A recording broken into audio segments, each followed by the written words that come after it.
Good morning. So we're joined today on الوطن العربي website with Ambassador James Dobbins. Ambassador James Dobbins is Senior Fellow at RAND, Distinguished Chair and Diplomacy and Security.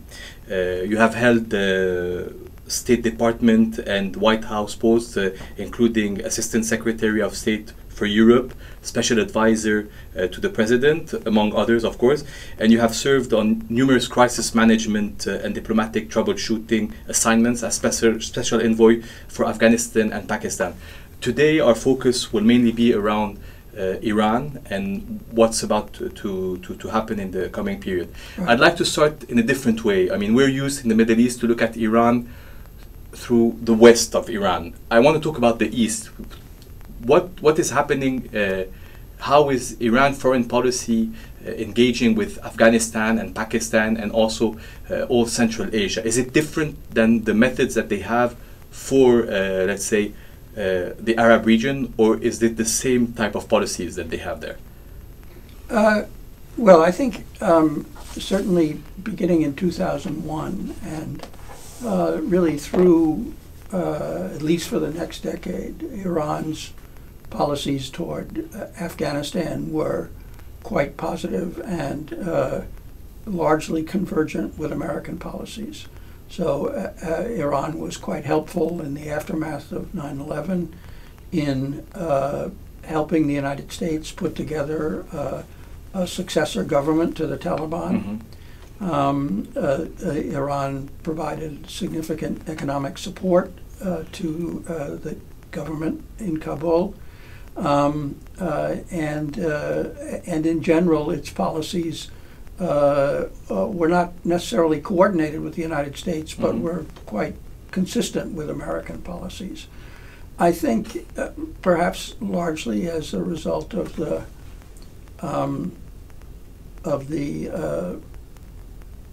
difficulties in the U.S. Mm-hmm. relationship. And also perhaps as a result of some local developments, Iran has begun to hedge its bets in Afghanistan. So it continues to support the government in Kabul. It continues to provide assistance of different sorts. But it's also maintained contacts with the Taliban. There are reports that it's provided some assistance to mm-hmm. the Taliban, in part, I think, as a reflection of their poor relationship with the United States, but also out of concern for the Islamic State, which they regard as an even greater danger. Mm-hmm. But in general,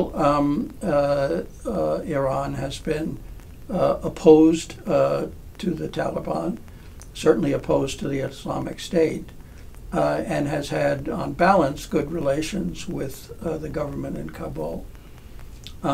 As I said, I think that may be changing somewhat, mm-hmm. and if so, that's regrettable.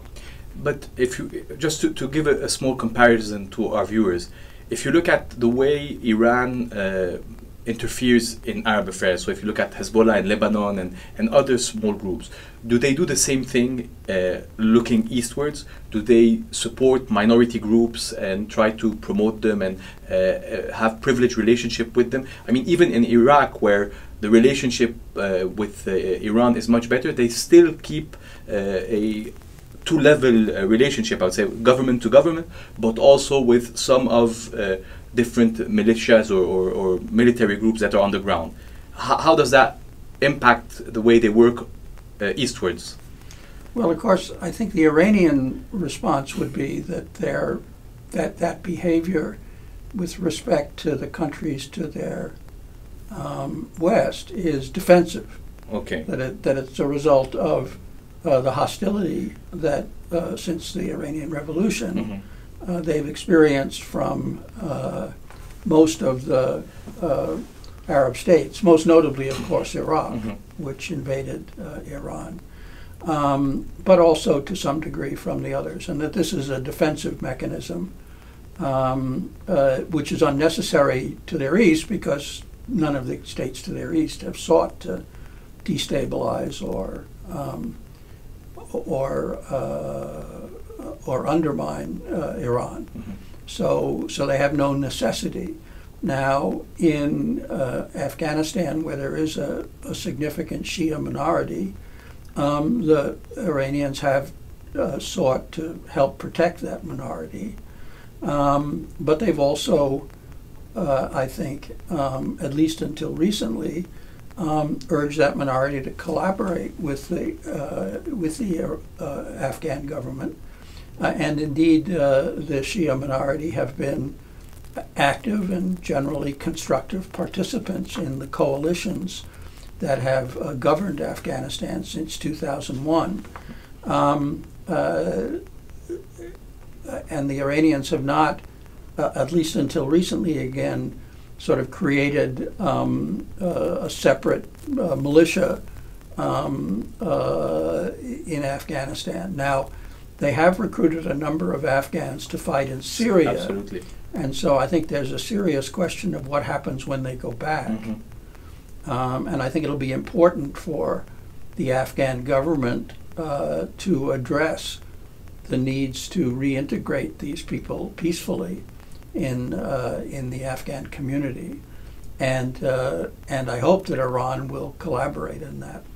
But I mean, there's been a lot of hope in the way I feel the U.S. has dealt with Iran through the past years. I mean, if you look at the Iran nuclear deal, for example, we all expected or all hoped, let's say, that with this deal, Iran would change a little bit its way and its interference in Arab affairs. Especially if you mentioned Iraq, Saddam Hussein was gone. There's no more this animosity that you have in neighboring Arabic countries. But the way they've worked has continued in the same way. So isn't it also that West and Arabic countries and let's say the peace process are also tools that the Iranians want to use to leverage with the U.S.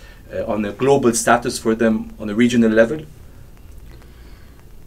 Well, I'd say first of all that that at least in Iraq, again, although the U.S. is suspicious and uncomfortable with the Iranian role, as a practical matter, Iran and the United States have had quite convergent policies.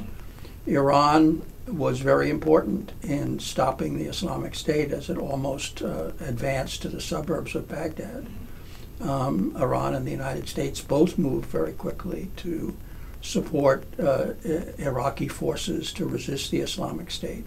Iran operating through the militias which were incorporated as government forces, and the United States through the regular Iraqi forces. And although Iran and the United States have not directly collaborated, they've effectively collaborated through the Iraqi government, who has coordinated both the American-supported forces and the Iraqi and the Iranian-supported forces. So, so at least since 2014, when the Islamic State invaded, the United States really doesn't have much to complain about with respect to Iran in Iraq. Now that could change. We'll see how the Iraqi elections play out, the role that Iran plays in the formation of an Iraqi government, whether it turns out to be unhelpful. We just don't know at this point. All right. I think we were disappointed. We, the United States, was disappointed that in the aftermath of the Iran nuclear agreement, the two sides weren't able to find other areas to converge. Frankly, I think the pressures, domestic pressures, and international pressures on both sides were to show that the agreement didn't presage a more fundamental rapprochement. So the United States was compelled to demonstrate to its Arab allies that the JCPOA, the nuclear agreement, wasn't the beginning of an rapprochement with Iran. And for instance, it's quite clear that the Obama administration decided to support the Saudi offensive in Yemen precisely as a price for Saudi's agreement to not oppose the Iran nuclear deal, although the United States thought that the Saudi interference in Yemen was ill-advised at the time and continues to think it's ill-advised. But and the Iranians were under similar domestic pressures from their hardliners to demonstrate that the Iran nuclear deal wasn't the basis for a broader rapprochement with the United States, and so they too felt they had to take tougher lines in other areas in order to sustain support for the agreement. So the agreement, at least in the short term and even the medium term, actually made it more difficult for the two sides to collaborate on other issues. Okay, so now that the U.S. has withdrawn from the nuclear agreement, do you see the potential for a broader agreement, as you mentioned, that would create a rapprochement or even integrate and balance things with the Arab neighbors? If we compare it to, let's say, the North Korean crisis, we see the U.S. working much more closely with, let's say, South Korea and now Japan in order to find a solution that suits the neighboring countries, whereas with the Iranian issue, we feel that the U.S. looks but really focuses without too much collaboration with its Arab allies. Do you agree on this view, and how do you see things moving forward now? Well, I think it's an interesting comparison. I think you have to see that in the case of the two Koreas, it's South Korea that's taking the lead in the diplomacy and bringing the United States along. I think if Saudi Arabia were prepared to play a similar role, to reach out to Iran, to show a willingness to negotiate, the United States would be delighted to support that kind of role and participate. But of course, that's not the case, and there's really no appetite on the part of America's allies in the region, neither Israel nor Saudi Arabia nor the UAE. For any kind of active negotiations with Iran. But so that makes it rather difficult for the United States I'm sorry to play interrupt the kind you. of role. I'm sorry to interrupt you, Mr. But do you think that past experiences with Iran, and because we've had examples where Egypt at the time of Khatami reached out to Iran, and Iran wasn't really transparent in their approach. Do you think that at the end, if you look at the way the Iranian have been moving forward in their foreign policy towards Arabic countries, even after Saddam Hussein was gone, who was the most opposed to the Iranian regime and even military, and we saw that once he was gone, how Iran moved forward in the region. Do you feel that there's also a big part of Iranian that need to change in their ways, and even with the nuclear deal? I mean, implicitly, the U.S. was expecting to have Iran cooperate a little bit more, and it didn't happen. Don't you think, how can you pressure Iran into changing also its way? Because geography has changed, geopolitics have changed. How do you think you should pressure Iran into becoming, I would say what Secretary of State Pompeo said, and do what other states do? Yes, of course, the United States would like to see more forthcoming positions on the part of Iran. I think during the Khatami period, there were real opportunities which I think the United States and its allies in the region didn't fully grasp and didn't fully take advantage of. I think that America's having left the Joint Comprehensive Program, the Iran nuclear deal, will make it more difficult to mount any sort of concerted effort to curb Iranian behavior, because we will have lost, the United States will have lost the support of almost every state in the world except Saudi Arabia and Israel and the UAE. That's not a large coalition. We will have lost Western Europe, certainly will have lost China and Russia. It's not going to be possible to create the kind of coalition that forced Iran to negotiate the nuclear agreement seriously. I don't see any likelihood that Iran is going to be willing to reopen the existing agreement. And so I think we're back in a difficult situation in which the United States and its regional allies face Iran without the support of the larger international community, which we did have in the years leading up to the nuclear agreement. So how do you see things moving forward now? Do you see the Europeans being able to reach out with some type of new deal, broader deal? This was more or less what was understood when President Trump met with President Macron. Do you see this potentially happening? I think it depends on the United States. If the United States seeks to penalize European companies for trading and investing in Iran, then the European Union is unlikely to cooperate in any kind of diplomatic initiative. If the United States is willing to avoid secondary sanctions, or at least limit secondary sanctions, then there's some possibility for cooperation. But the European effort at the moment is to preserve the agreement.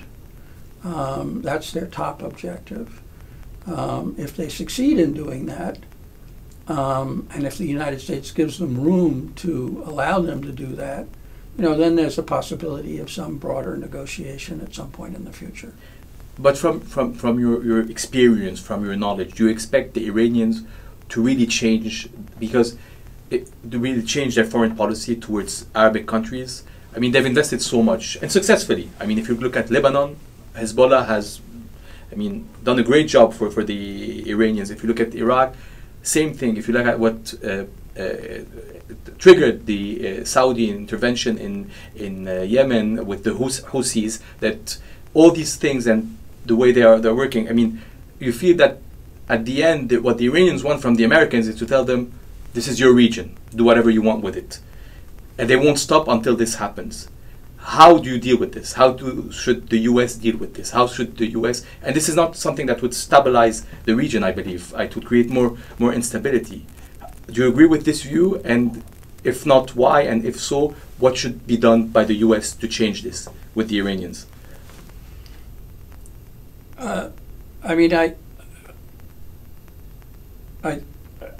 I think it's going to be difficult, given the withdrawal from the nuclear agreement, for the U.S. to engage in a constructive policy in the region.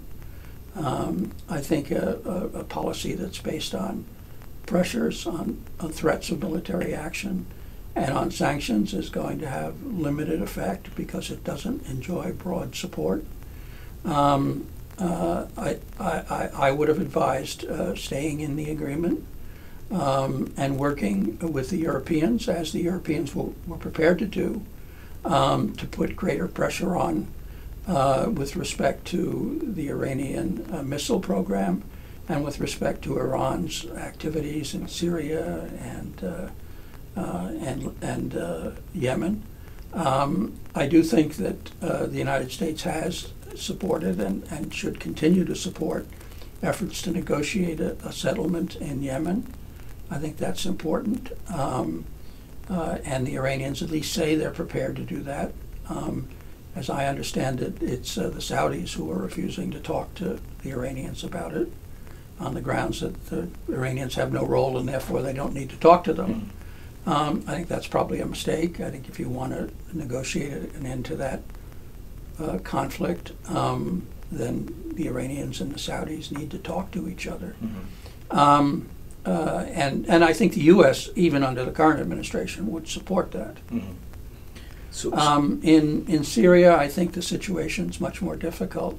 My own view is that the United States should remain in Syria, should continue to keep its forces in Syria until all of the foreign militias have left. I think the U.S. condition for withdrawal should principally be that the foreign militias should go home. Hezbollah back to Lebanon, the the Afghan and other militias from Central Asia back to their countries. On this point, sorry, just so you see Russia maybe collaborating and working closely with the US in order for this to happen, because it seems to be also a Russian goal to do so and to give back unity, sort of, and have less Iranian influence or Iranian presence, sorry, within Syria. I think the Russians would support that. I think even Assad, once the war is over, will want the militias to go home. I mean, he won't want large numbers of foreign militias in his country once he doesn't need them. Personally, I think the fastest way to diminish Iranian influence in Syria is to end the civil war. As long as the civil war continues, Iran is essential to Assad. If the civil war is over, Iran is still influential. It's not going. It was influential before the civil war. It'll be the same after the civil war. But during the war, it's essential. In the aftermath of the war, it's no longer essential. That's why I believe that the faster the war can be brought to a conclusion, the better. Do you think that the U.S. policy towards Iran is shifting from rapprochement, that you mentioned, to regime change, or regime change is not in the potential? Well, I don't think that.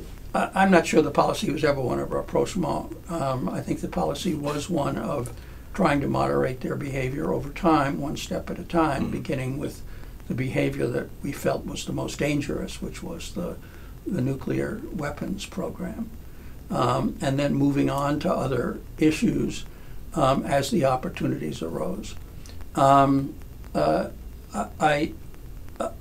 think that the current administration probably is more attracted to the regime change objective. I think that I think it's not. I mean, I think regime change in Iran is not impossible. It's happened before. It could happen again. There's certainly a degree of unrest in Iran. I think it's foolish to believe that the regime change will produce change for the better. I agree. I mean, in 2012, 5 Middle East countries had popular uprisings. 4 of them are worse off now than they were before. Absolutely. Right? Yeah. So, I mean, Egypt, Libya, Yemen, and Syria are all worse off. So why would you think that Iran would be better? Even our experience with Iranian revolutions doesn't suggest that they produce better results. Absolutely. So I think that many American analysts, including in the government, believe that if there's regime change in Iran, the results will be that the Revolutionary Guard will take over. All right. Which is not a step in the right direction. So I think regime change is possible.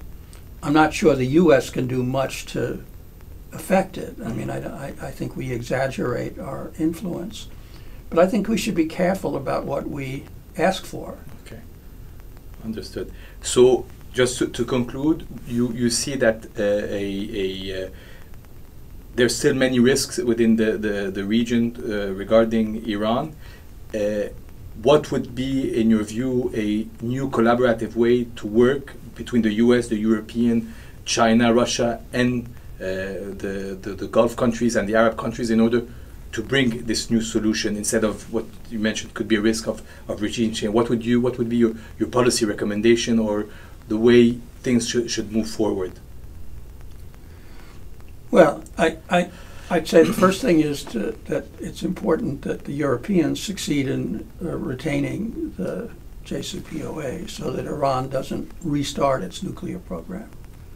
I think if Iran resumes high levels of enrichment and other activities, it's going to increase the danger of conflict in the region. So I think the first step is to give the Europeans room to preserve the agreement.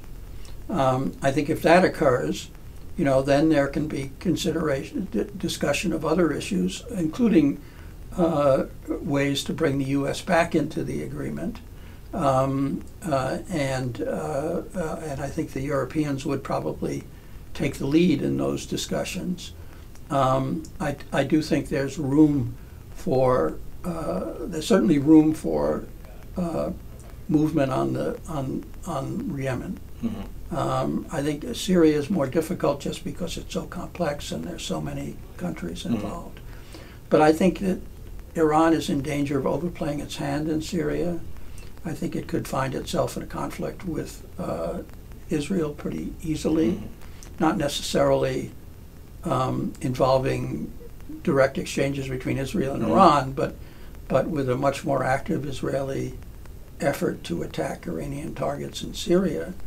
I think that the Russians, as well as the Americans, would like to restrain Iran from that, and probably Assad would as well. Absolutely. And so, I do think that the Iranians have overplayed their hand in Syria. They have achieved a significant position, and they now need to consider how to de-escalate. Understood. Ambassador Dobbins, thank you so much for your time. It was really insightful interview and brought a lot of light to our readers on what is happening on the east side, but also on the west. Thank you very much for joining us. My pleasure. Thank you.